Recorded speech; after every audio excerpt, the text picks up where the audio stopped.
एक तारीखी दिन 22 जनवरी था, एक तारीखी दिन 31 जनवरी था। सर, रात के अंधेरे में अपील किए बगैर आप आरे लेकर रास्ता खोल देते हैं। आप बताइए 17 करोड़ मुसलमानों को क्या पैगाम दे रहे हैं आप कि आप हर मस्जिद को छीन लेंगे मुझसे। नरेंद्र मोदी इस मुल्क में तारीख लिखना चाहते हैं। क्या तारीख लिखना चाहते हैं कि मैंने इस देश को, गांधी अंबेडकर के देश को मैंने हिंदू राष्ट्र बना दिया। मालदीव छोटा मुल्क, वो हमको आंख दिखा रहा है, चीन की गोद में बैठ गया। हम पाकिस्तान से हार गए। ये आपकी फॉरेन पॉलिसी है। क्या नरेंद्र मोदी ने पार्लियामेंट को नॉमिनेट किया या पार्लियामेंट ने नरेंद्र मोदी को प्रधानमंत्री बनाया? बताइए। आज मुल्क के 17 करोड़ मुसलमान भारत के वजीर आजम पर एतमाद भरोसा नहीं करते, बिल्कुल नहीं करते। बता रहा हूं, खुल के कह रहा हूं।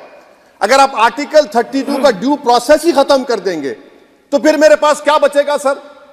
क्या बचेगा? मैं तो यहां खड़े होकर वो सुप्रीम कोर्ट के मायानाज बेबाक वकील दुष्यंत दवे की तरह तो नहीं कह सकता। मुझे आज भी रूल ऑफ लॉ में भरोसा है, मुझे आज भी कानून पर, संविधान पर भरोसा है, मगर ड्यू प्रोसेस तो फॉलो होना चाहिए। ड्यू प्रोसेस फॉलो नहीं हो रहा। एक तारीखी दिन 22 जनवरी था, एक तारीखी दिन 31 जनवरी था।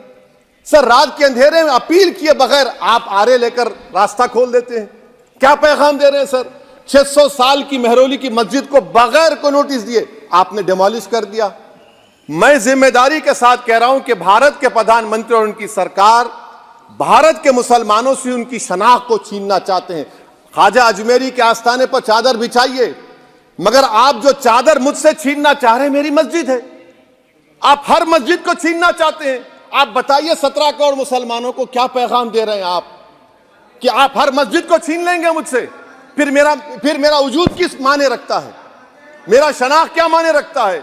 रूल ऑफ लॉ क्या माने? अच्छा, 1991 के प्लेसेस ऑफ वर्शिप एक्ट पर क्यों नहीं बोलते आप लोग? आप उस पर कायम है नहीं है। आप 500 साल की बात करते। मैं आपसे कहता हूं भाई, 500 साल पे मत जाइए, बौद्ध पे जाइए, जैनिज्म पे जाइए, शैविज्म पे जाइए। कहां रुकेंगे? अरे, इस देश को आजादी मिली 47 में, संविधान मिला हमको बाबा साहब अंबेडकर का बराबरी का। उससे पहले तो राजा रजवाड़े थे, जमहूरियत नहीं थी, लोकतंत्र नहीं था, मगर आप उसको उस बारे में लेके जाते। अरे 500 साल आगे क्या होगा बताइए? आप किसी एक सिविलाइजेशन, सर अंग्रेजी में किसी ने कहा था, civilization can not be rewritten by hatred, history can not be corrected by demolition. आप ये नहीं कर सकते। और मैं उम्मीद करता हूं कि जब मौर्रिख तारीख लिखेगा, नरेंद्र मोदी इस मुल्क में तारीख लिखना चाहते हैं। क्या तारीख लिखना चाहते हैं? कि मैंने इस देश को, गांधी अंबेडकर के देश को मैंने हिंदू राष्ट्र बना दिया। मैं उम्मीद करता हूं कि हमारे भारत के, हमारे हिंदू भाई देश के प्रधानमंत्री की सोच को नाकाम करेंगे। उन पर है, अब देखते हैं क्या होता है। सर, नेबरहुड फर्स्ट की पॉलिसी है। नेबरहुड फर्स्ट क्या हो रहा है सर? हम सोशल मीडिया के जरिए फॉरेन पॉलिसी चला रहे हैं। मालदीव छोटा मुल्क, वो हमको आंख दिखा रहा है, चीन की गोद में बैठ गया।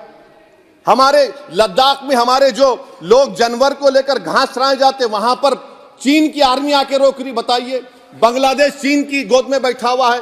आप गैलेंट्री अवार्ड दे रहे हैं, क्यों दे रहे हैं? कि चीन बैठा हुआ है। तो आपका बफर जोन गया कहां भाई साहब? आपका बफर जोन तो कहां गया नहीं मालूम, गायब हो गया बफर जोन। और दूसरी बात सर, आप ये भी देख लीजिए कि यहां पर मैं आपको इंपॉर्टेंट पॉइंट ये बताना चाह रहा हूं सर। ये हम बोलते हैं India middle east economic corridor, कितना पैसा है बताइए? वो नहीं बताया जाता। अच्छा सर, सबसे तकलीफ दे बात मेरे लिए है कि भारत ने यूनेस्को का इलेक्शन पाकिस्तान से हार गया। हम पाकिस्तान से हार गए। ये आपकी फॉरेन पॉलिसी है। यूनेस्को के इलेक्शन हम पाकिस्तान से हार गए। अच्छा, मामला इजराइल का, फलस्तीन का, गाजा का आया। अक्टूबर में 10,000 लोग मर गए, हमने यूएन में सीज फायर की तायीद नहीं की। दिसंबर आया, 20,000 मर गए, तो हमने तायीद कर दी। क्यों तायीद की? क्योंकि ग्लोबल साउथ को हमको फॉलो करना पड़ रहा है।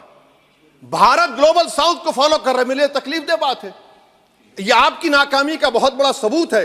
इसीलिए हम बता रहे हैं कि यह सरकार की बहुत से नाकाम। सर, अलीगढ़ मुस्लिम यूनिवर्सिटी, आखिरी पॉइंट, अलीगढ़ मुस्लिम यूनिवर्सिटी। सर, आप उत्तर प्रदेश से आते हैं। सर, 81 में एक्ट पास हुआ। हमारा लॉ ऑफिसर कोर्ट में कहता है कि मैं पार्लियामेंट के एक्ट को नहीं मानता। कैसे नहीं मानते सर? क्या नरेंद्र मोदी ने पार्लियामेंट को नॉमिनेट किया या पार्लियामेंट ने नरेंद्र मोदी को प्रधानमंत्री बनाया? बताइए। 81 के एक्ट को नहीं मानते सर। 2 ही तो सेंट्रल यूनिवर्सिटी है मुसलमानों के। 1,80,000 आप ही के सरकार के दौर में मुसलमान हायर एजुकेशन निकल गए। आप अलीगढ़ मुस्लिम से छीनना चाह रहे हैं। Theory of separation of powers में एग्जीक्यूटिव हमको डिक्टेट करेगा। मेरी आवाज तो पार्लियामेंट है, अब मेरी आवाज के खिलाफ एग्जीक्यूटिव सुप्रीम कोर्ट में बोलता है। अलीगढ़ मुस्लिम यूनिवर्सिटी से इतनी नफरत क्यों है आपको? वहां पर तो हिंदू भाई भी पढ़ते हैं। सर, ये अलीगढ़ मुस्लिम यूनिवर्सिटी का मामला है सर। तो मैं आपसे इस बात पर, इस शेर पर अपनी बात को खत्म कर रहा हूं सर। आप भी उर्दू दां हैं जी। मसीहाओं को जब भी आवाज दी है, अहमद फराज का शेर है जी जी। मसीहाओं को जब भी आवाज दी है, पलट कर आ गए हर बार कातिल। मसीहाओं को जब भी आवाज दी है, पलट कर आ गए हर बार कातिल। वहां क्या दाद खाही क्या गवाही, वहां क्या दाद खाही क्या गवाही, जहां हो मुंसिफों के यार कातिल। सर, मैं फिर से हुकूमत से मुतालबा करता हूं कि अल्पसंख्यक समाज के बजट के स्कॉलरशिप को आप डिमांड ड्रिवन करिए। भारत के प्रधानमंत्री प्रधान सेवक रहिए, आप कोई प्रीस किंग मत बन जाइए। आप जीतेंगे, कौन जीतेंगे देश तय करेगा। मगर याद रखिए, 17 करोड़ मुसलमान आज गम और गुस्से में हैं और इस बात को महसूस कर रहे हैं, इस बात को महसूस कर रहे हैं कि प्रधानमंत्री को हम नोट नहीं दिए मगर हमारा प्रधानमंत्री है। आखिर ये प्रधानमंत्री 17 करोड़ मुसलमानों की उनकी शनाख्त को कैसे मिटा रहे हैं, कैसे उनको आप मार्जिनलाइज कर रहे हैं। इसीलिए सर, मैं उम्मीद करता हूं कि हमारे सेकुलरिज्म जो है, वो मैं पॉलिटिकल सेकुलरिज्म कभी नहीं माना, जो सेकुलरिज्म संविधान में लिखा गया उसकी हिफाजत करेंगे। मुल्क अहम है, वरना याद रखिए, आप चुनाव जीते हैं हारे, मगर अगर आप 17 करोड़ एक जनता को आप गैर यकीनी कैफियत पैदा कर देंगे, ये देश के हित में नहीं होगा। बल्कि हम तो उम्मीद कर रहे हैं कि ड्यू प्रोसेस अदालत फॉलो करेगी। अदालत अगर एक तरफा फैसले करेगी तो गलत होगा। सर, बहुत बहुत शुक्रिया। श्री रामचरण वोरा जी।